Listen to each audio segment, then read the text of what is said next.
দিল্লিমুখী দুই মিছিল, দুই প্রতিবাদ, একদিকে তরুণদের ককরোচ জনতা পার্টি, অন্যদিকে শত শত কৃষকের দিল্লি চলো কর্মসূচি। রাজধানীতে পৌঁছানোর আগেই দুই দিক থেকেই কড়া বাধার মুখে পড়েছেন আন্দোলনকারীরা।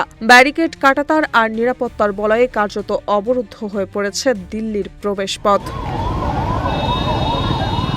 ২১ জুলাই হরিয়ানার শম্ভু সীমান্তে সিমেন্টের ব্লক, লোহার কাঁটা ও বহুতল ব্যারিকেড বসিয়ে দিল্লিগামী কৃষকদের পথ আটকে দেয় পুলিশ। এতে ভারত মার্কিন প্রস্তাবিত দ্বিপাক্ষিক বাণিজ্যিক চুক্তির প্রতিবাদে পাঞ্জাব, হরিয়ানা ও হিমাচল প্রদেশ থেকে আসা শত শত কৃষক সীমান্তে অবস্থান নিয়ে বিক্ষোভ শুরু করেন। তাদের অভিযোগ, গণতান্ত্রিকভাবে প্রতিবাদ করার অধিকারও কেড়ে নেওয়া হচ্ছে। কৃষক নেতারা বলছেন, প্রস্তাবিত এই বাণিজ্য চুক্তি কার্যকর হলে ভারতের কৃষি, দুগ্ধ শিল্প, ডিজিটাল বাণিজ্য ও ই-কমার্স খাত বিদেশি প্রতিযোগিতার মুখে পড়বে। বিশেষ করে ভর্তুকিপ্রাপ্ত মার্কিন কৃষিপণ্য বাজারে প্রবেশ করলে কোটি কোটি ক্ষুদ্র কৃষক ও প্রায় ৮ কোটি দুগ্ধ নির্ভর গ্রামীণ পরিবার চরম ক্ষতির মুখে পড়বে বলে আশঙ্কা প্রকাশ করেছেন তারা।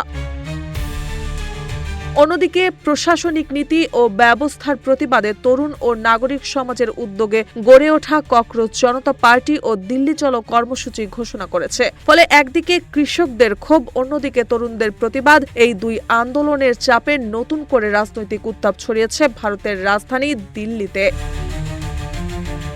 মাঠিয়া মৌ, রূপালী বাংলাদেশ।